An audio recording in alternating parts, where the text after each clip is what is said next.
Hello and welcome to biology central. मैं हूं विजय आपके साथ और आज हम पिछली वीडियो को कंटिन्यू करेंगे जो थी हमारी ऑस्मोसिस के बारे में। और ऑस्मोसिस जो है एक सिंपल सा प्रोसेस होता है बिना किसी एनर्जी के कंजप्शन के। तो इसका सिंपल ये मतलब है कि मूवमेंट ऑफ सॉल्वेंट, यानी मूव क्या हो रहा है from high concentration. Now this is system one. इसके अंदर कंसंट्रेशन जो है किसकी, सॉल्वेंट की, वो हाई है। और एक दूसरा सिस्टम है जिसके अंदर कंसंट्रेशन जो है वो लो है। तो ये मूवमेंट जो है, अब यहां पे कंसंट्रेशन किस चीज की लो है, यानी सॉल्वेंट की। तो इसका मतलब सोल्यूट कंसंट्रेशन क्या है, इसमें हाई, और सोल्यूट कंसंट्रेशन इसमें क्या है, लो। ठीक है, तो इसकी दो डेफिनेशन हो सकती हैं। एक हो सकती है सॉल्वेंट की पॉइंट ऑफ व्यू से और एक हो सकती है सोल्यूट के पॉइंट ऑफ व्यू से। Movement of solvent from its higher concentration to lower concentration, that is osmosis across a semi permeable membrane. और the movement of solvent from lower concentration of solute to higher concentration of solute across a semi-permeable membrane until and unless the system reaches to equilibrium। तो आज हम osmosis में आगे शुरू करने वाले हैं केमिकल पोटेंशियल्स के बारे में। और केमिकल पोटेंशियल जो है इसको हम वाटर पोटेंशियल भी कहते हैं। तो वाटर पोटेंशियल या केमिकल पोटेंशियल ये जो है इसको डिस्क्राइब किया था स्लेटर एंड टेलर ने 1960 में। तो ये होता क्या है, चलिए देखते हैं। वाटर पोटेंशियल किसी भी सिस्टम का फ्री एनर्जी, ठीक है, किसी भी सिस्टम में कोई भी पर्टिकुलर फ्री एनर्जी प्रेजेंट हो सकती है ऑफ सॉल्वेंट, और उसको हम बोलेंगे केमिकल पोटेंशियल। हाईएस्ट फॉर्म इसकी होती है, हाईएस्ट इज 0। तो अगर ये डिक्रीज होता है तो ये किस तरफ जाएगा, ये हमेशा जाता है towards decrease to negative. No negative, इसका जो मैग्नीट्यूड है वो कितना भी हो सकता है। वो नेगेटिव 1 एटमॉस्फेयर, 2 एटमॉस्फेयर, 1 बार, 1 मेगापास्कल, वो कितना भी जा सकता है। इसमें किसी भी तरह का कोई भी लिमिटेशंस नहीं है। और ये डिपेंड किस चीज पे करता है, वाटर पोटेंशियल की अगर हम बात करें तो फ्री एनर्जी सबसे ज्यादा किस में होती है, फ्री एनर्जी सबसे ज्यादा होती है प्योर वाटर में, दैट इज इक्विवेलेंट टू 0। ठीक है, और सबसे ज्यादा किस में होगी, जिसके अंदर सोल्यूट की कंसेंट्रेशन जितनी ज्यादा होगी। ठीक है, तो ये जो वाटर पोटेंशियल है, अब ये डिपेंड करता है बहुत सारी चीजों पे। ठीक है, water potential is always equal to, now this is psi W, इसको डिनोट किया जाता है PSI, साई, और ये इसका सिंबल है। Psi W is equal to psi M which is matric potential, plus psi S which is solute potential, plus psi P which is pressure potential. अब इसमें से ये अगर डिक्रीज हो रहा है तो ये हमेशा नेगेटिव होगा, इसकी वैल्यू भी हमेशा नेगेटिव रहती है, और साई एस की वैल्यू भी हमेशा नेगेटिव रहती है। अकेला साई पी है विच इज प्रेशर पोटेंशियल, जो जाता है हमेशा पॉजिटिव में। सो पहला है हमारे पास मीट्रिक पोटेंशियल, और जो मीट्रिक पोटेंशियल है ये ऑलवेज नेगेटिव रहता है, बट ये इतना ज्यादा कंसीडरेबल नहीं है। रीजन मैं आपको बताता हूं। जब भी हम कंसीडर करते हैं किसी ड्राई एरिया के प्लांट को, या हम किसी जीरोफाइट को कंसीडर कर रहे हैं, ठीक है, तो वो वाटर को स्टोर करने के लिए इमोबलाइजेशन करते हैं। सॉल्यूशन नहीं बनता, वो इमोबलाइजेशन करते हैं ओवर और inside the colloidal substances, colloidal particles. और जो भी वाटर है वो hydrophilic colloidal solution, colloidal particles में जाकर इमोबलाइज हो जाता है। ठीक है, तो इसकी वैल्यू जो है वो ड्राई या जीरोफाइट कंडीशंस में इस ऐसी होती है कि जिसको हम कंसीडर कर सकते हैं। ठीक है, वाटर पोटेंशियल के इंक्रीज या डिक्रीज में हम स्टडी कर सकते हैं कि मीट्रिक पोटेंशियल का भी कोई रोल होता है। बट नॉर्मल कंडीशंस में जो मीजोफिलिक प्लांट्स हैं,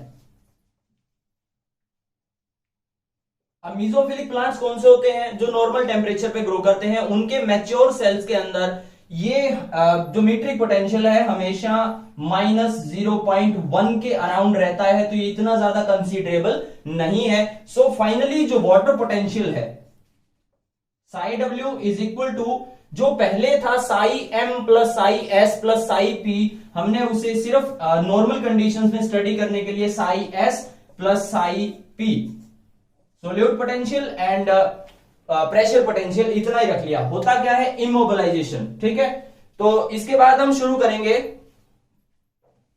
सोल्यूट पोटेंशियल।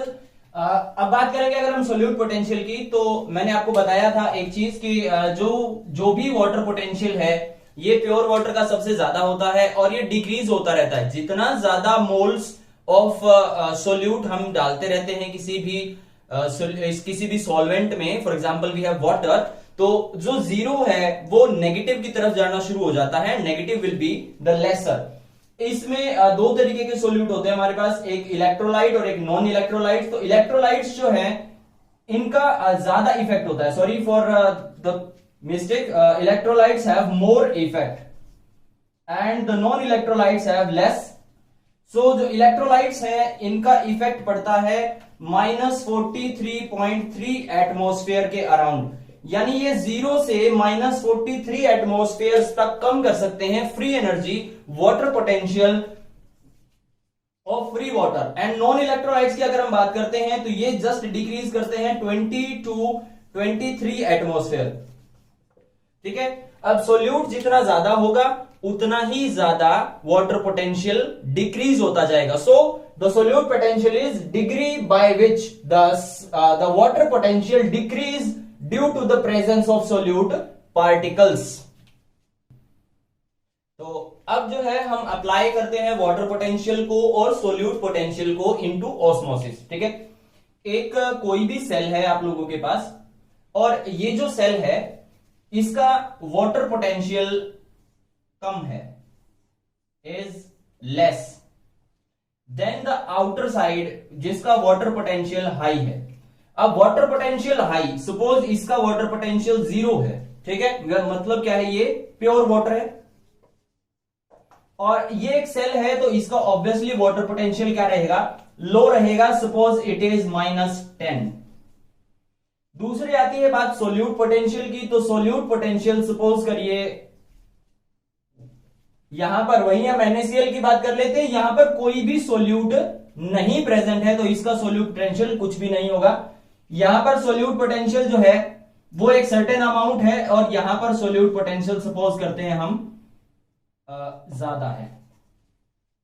ठीक है, तो मूवमेंट कहां से कहां होगी, the movement of free solvent particles from its higher concentration to lower concentration. Free solvent molecules कहां ज्यादा होंगे, ऑब्वियसली यहां पे, क्योंकि वाटर क्या है, प्योर है, कोई भी सोल्यूट नहीं है और इसका वाटर पोटेंशियल क्या है, हाईएस्ट।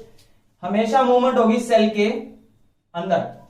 ठीक है, इस प्रोसेस को हम बोलते हैं एंडोस्मोसिस और ये जो एंडोस्मोसिस का प्रोसेस है इसमें वाटर अंदर की तरफ मूव करता है।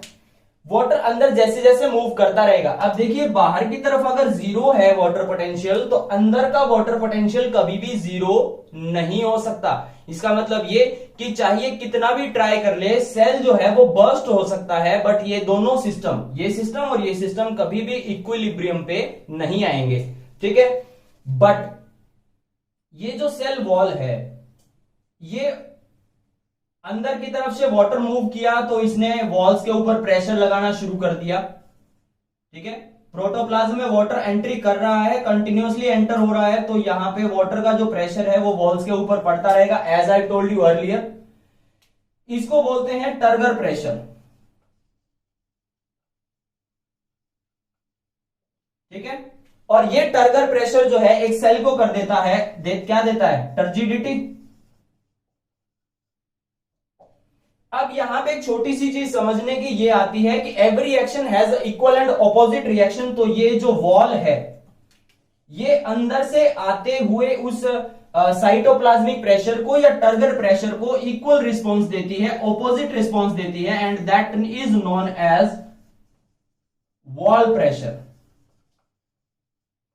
ठीक है, टर्गर प्रेशर के ऑपोजिट होती है और वॉल प्रेशर इक्वल होता है टर्गर प्रेशर के। ठीक है, अब ये जो टर्गर प्रेशर के बारे में आपको बताया, ये टर्गर प्रेशर ही होता है अगला हमारा point, that is pressure potential,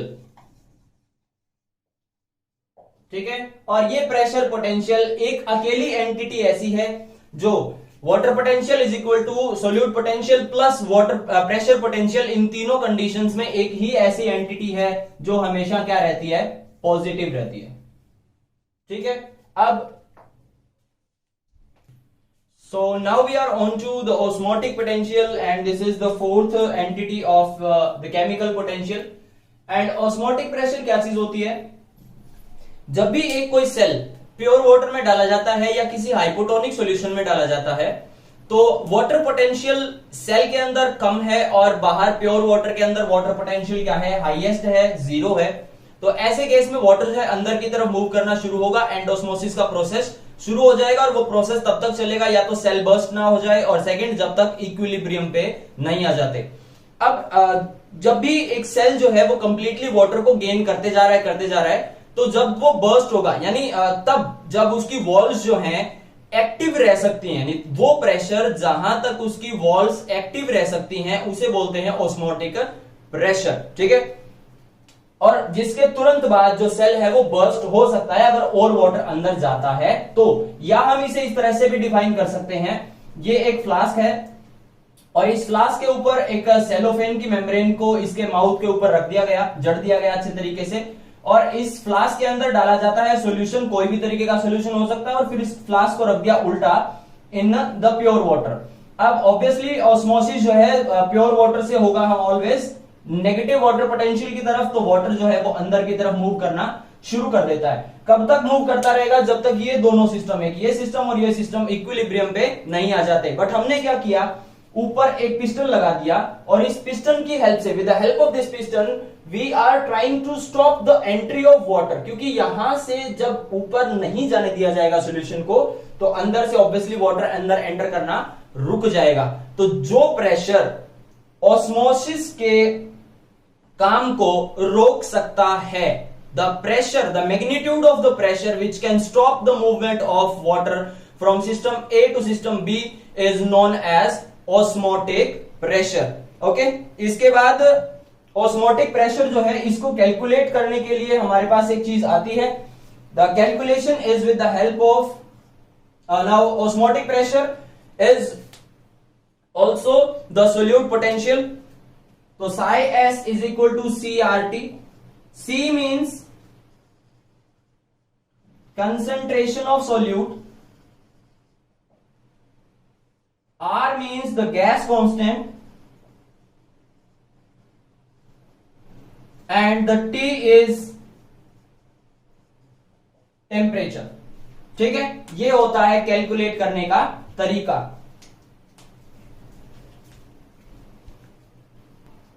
तो अगला आता है आप लोगों के पास डिफ्यूजन प्रेशर डेफिसिट। और जब मैंने डिफ्यूजन के बारे में पढ़ाया था आप लोगों को तो मैंने एक चीज बताई थी कि डिफ्यूजन प्रेशर नाम की एक चीज होती है। होता क्या है डिफ्यूजन प्रेशर, जहां से भी कोई चीज, कोई वोलेटाइल कंपाउंड या कुछ भी चीज हम इंक डालते हैं, एक ड्रॉप इंक अगर हम किसी वाटर के अंदर डालें तो वो तब तक मॉलिक्यूल्स उसके मूव करते रहेंगे जब तक कंप्लीट वाटर जो है वो जिस भी कलर की इंक थी वैसा ना हो जाए।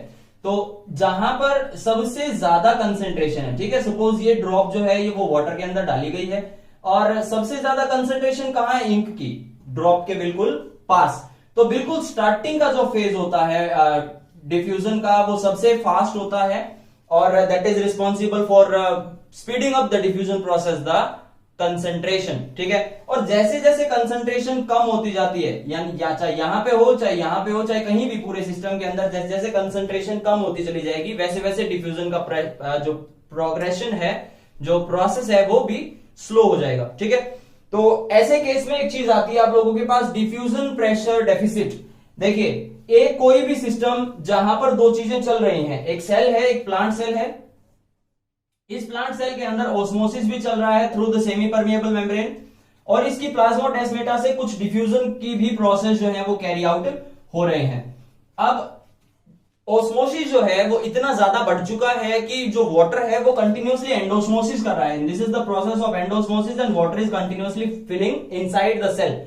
तो ऐसे केस में क्या होगा, जो सेल है वो स्वोलन अप हो जाएगी और स्वोलन अप होने के बाद जो वॉल्स हैं उन वॉल्स के ऊपर कुछ टर्गर प्रेशर अप्लाई होना। Now this is a swollen up cell, फिर से बना लेता हूं मैं। और ये जो प्रेशर अप्लाई हो रहा है इसमें बाहर की तरफ, ये क्या होगा, ये होगा टर्गर प्रेशर। अब इस टर्गर प्रेशर ने क्या किया, इस टर्गर प्रेशर ने डिफ्यूजन के प्रोसेस को रोक दिया। क्यों? क्योंकि प्लाज्मोडेस्माटा के थ्रू जो भी चीज डिफ्यूजन के प्रोसेस में अंदर आ रही थी, अब सेल के पास इतनी जगह बाकी नहीं है कि डिफ्यूजन का प्रोसेस भी साथ साथ चलता रहे। तो जो प्रेशर में डेफिसिट आता है that is known as diffusion pressure deficit. और DPD is equal to osmotic pressure minus wall pressure.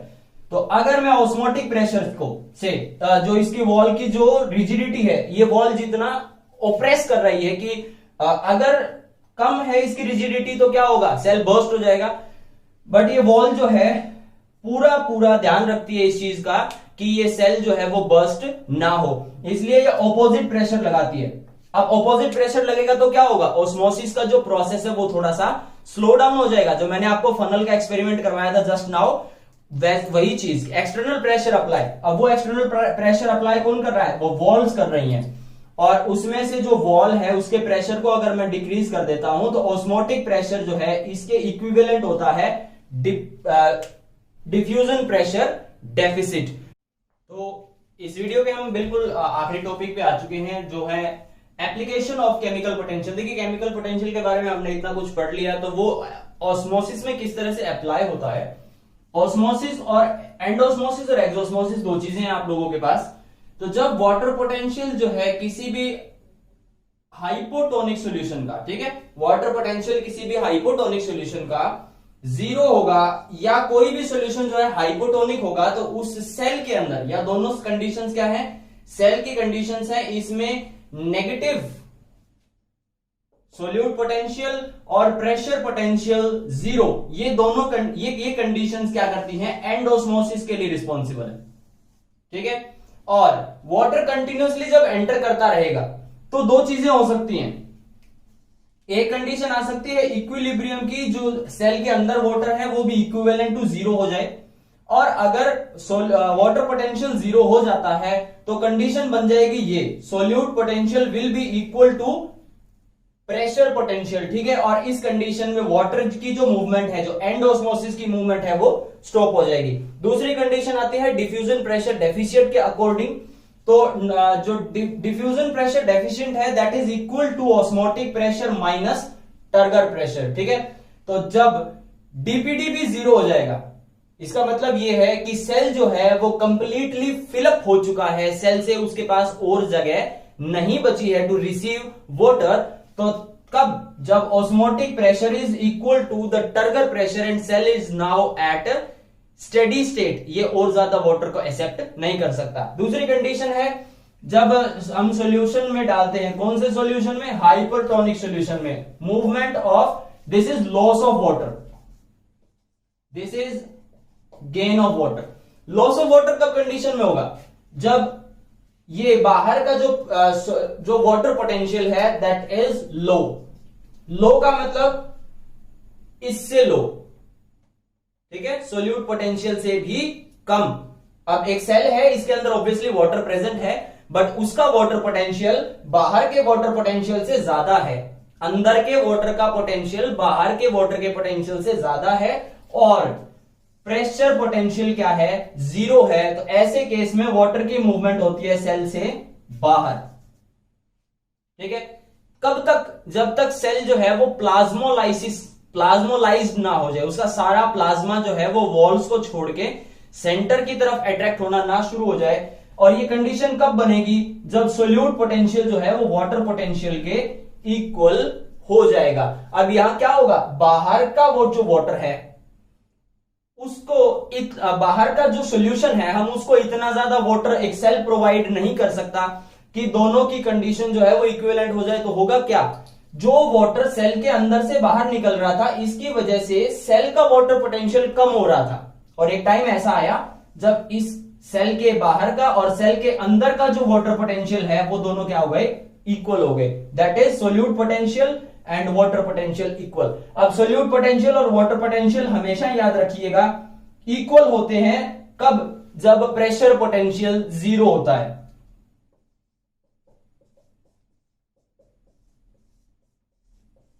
ठीक है, water potential is always equal to solute potential जब प्रेशर पोटेंशियल जीरो होता है। ठीक है, दूसरी कंडीशन है डीपीडी के बेस्ड। तो डीपीडी जो है, DPD is diffusion pressure deficient equals to osmotic pressure minus turgor pressure. और जीरो टर्गर प्रेशर का मतलब क्या है? DPD is equal to osmotic pressure. Osmotic pressure कौन सा प्रेशर था? The external pressure which is applied on any system to stop the flow of water inside until the equilibrium is not attained yet. So I hereby thank you all for watching the video till the end, and I would like to invite you to join my channel. और हम जो है कुछ comments में knowledge का आदान प्रदान कर सकते हैं अगर आप चाहें। Thank you so much, make sure to subscribe.